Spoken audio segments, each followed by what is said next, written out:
Later in that show, Monty Brown versus Rhino in a Falls Count Anywhere match goes to a no contest. Okay. They show a bunch of highlights of the Falls Count Anywhere match from Hard Justice here. Monty sidesteps a Gore as Rhino puts himself through a table. Rhino sets up a Gore later in the match, but Christian runs out. The bell just starts ringing as the Falls Count Anywhere match is thrown out because one of the competitors brawls to the back. The falls counted too hard. And as they cut away, that's it for the alpha male Monty Brown. That's insane. This is the last time we ever see Monty in TNA. I guess it makes sense that, like, Rhino and Monty are the final thing together, because they've kind of been linked. Yeah, like the Pounce and the Gore, that kind of thing. And they've been feuding for most of the summer. So, like, you know, it's fitting. Yeah, I guess because there was those notes that, like, they were a little more optimistic about keeping him at one point this month. Yeah. They may not have felt the need to, like, completely write him out, and then he just didn't resign and he was gone. Yeah. But yeah, these guys brawl to the back. Christian concertos Rhino against the wall backstage. And we just never see or hear from Monty Brown again. Garrett. Yeah, Liam? Do you remember when Monty Brown was on NWA-TNA pay-per-view number 3? Yeah, like people forget. Obviously, the listeners of our show might not, but people forget Monty was there for a brief period in 2002 as a very green wrestler who did, even like relative to his experience level in 2004, 2005, was not ready for that spot. Do you remember when he wrestled Elix Skipper, Ron Killings, and Sonny Siaki? Just people of the era. He had like that, was it Falls Count Anywhere or Stip match against Skipper, wasn't it? They teamed once and then they feuded. Mm. Do you remember when Monty Brown wasn't anywhere in 2003? Yeah, he disappeared for about a year and a half there. Do you remember Monty Brown and the Sabu? Yeah, do you remember when he returned? Do you remember what the return angle was? I don't. It was at the end of an ICP match. Oh, shit. Where there's like I think it was the Dark Carnival match. And then Monty came out and pounced somebody. And then he wrestled Sabu a bunch. Yeah, it was funny because I did the every Monty Brown pounce video.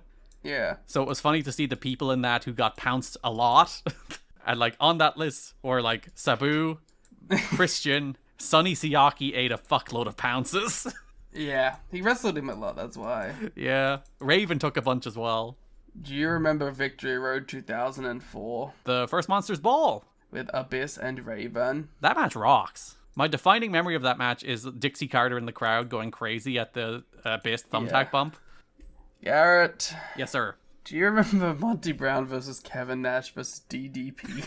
Yeah, that was leading, of course, to Monty Brown winning the NWA World Championship. Yeah, everyone loves it when he did the babyface turn and everyone was super into him, and then he beat the big stars like Nash and DDP, and then all of a sudden he won the NWA title, right? Like, he won it. He won the belt. He did not do that. Damn.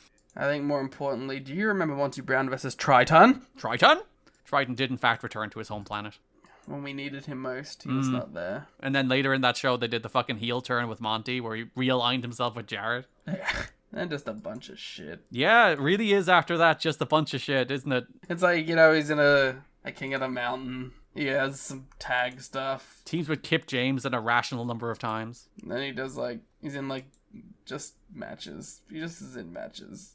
Monty and Jeff, that was like a fun match. Hardy? Yeah. Oh yeah, it was. Jeff was kind of crazy. Then he wrestled Christian. And then we get to this year, which really shows how well it went for him after that title challenge. Yeah, the rest of 2005 was rough. And then it looked like they might be like, you know, he was in the tag against Sting and Christian. Yeah. So it's like, oh, maybe Monty. And then he gets the Challenger of the Month spot against Christian. And then he wasn't on Against All Odds. Yeah. It's kind of done after the Challenger of the Month against Christian, isn't it? Yeah, he wasn't on Lockdown. He wasn't on Sacrifice. Wasn't on Slam. He lost the King of the Mountain qualifier. And then, like, in between like those two pay-per-views too, he wasn't on TV. I think he was getting surgery at one point in there. I think it wasn't. He was getting his knee scoped at one point after the loss. And then, do you remember like the 7 Monty Brown rehabilitation attempts that were just him beating guys again on TV to build him up to lose to Rhino? And it's like it just lost its luster. Yeah. And then he kind of went out with a bang with the 3-way with Rhino and Joe, which was probably his best match. Yeah, it definitely was. Because those squashes were really the sign that it was like, it was all over. They went back to the well again. like if you go back and watch the squashes at the start of the Spike TV era, like those squashes in October 2005, they're awesome. They have all like the Monty Brown energy to them. And then you watch the ones in the middle of 2006, which is only like 8 months later, and you're like, oh, it's all gone. It's just all gone. And I think like my big headline takeaway from like watching now Monty Brown's TNA career start to finish for this podcast is he just should have been a babyface. Like that's the be all and end all. Like when he turned a babyface and he was opposing Jarrett, and when he had that awesome squash against Team Canada, like this dude was super charismatic. He had a finish that people would pop for. He should have been a babyface. He should have tried to Bill Goldberg him, but they didn't. They kept him as a heel. Even when he caught on as a babyface, they turned him heel. Then they did nothing with him. And I legitimately think the reason he stayed a heel for as much as he did is Jeff Jarrett saw Monty Brown babyface as a threat to his top spot. Definitely, like, in that time period, for sure.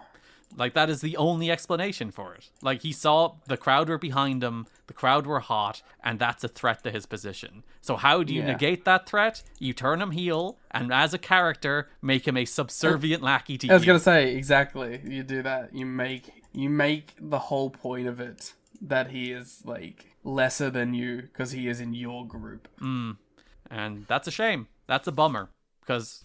yeah. Monty Brown was a man who was on television for 2 years. Fair enough, he had the ECW run after that, but no one really remembers that or cares about it. Like, this is a guy who was on television for 2 years, from like March of 2004 until September of 2006. And that is a run that still stands in people's minds all this time later. Yeah. Like, that's the thing that really makes them a standout. Like, there's a lot of people who have had short runs through their career that, like, in the moment, people are like, maybe they should have been pushed more, but people just forget about. But people still, to this day, are like, fuck, Monty Brown should have been a bigger deal.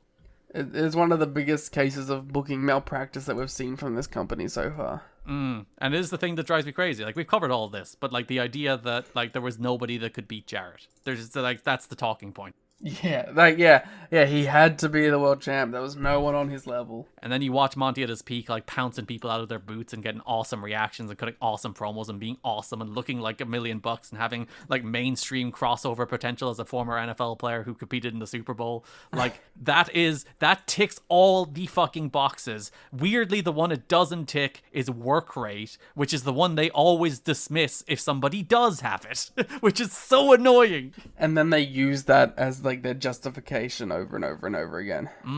But yeah, what could have been, what should have been, sadly wasn't. And the deflating thing, watching it back, you kind of touched on it, like it's all over element of it, as you got into 2006, and you were just like, it's done. It's done for the alpha male. It is.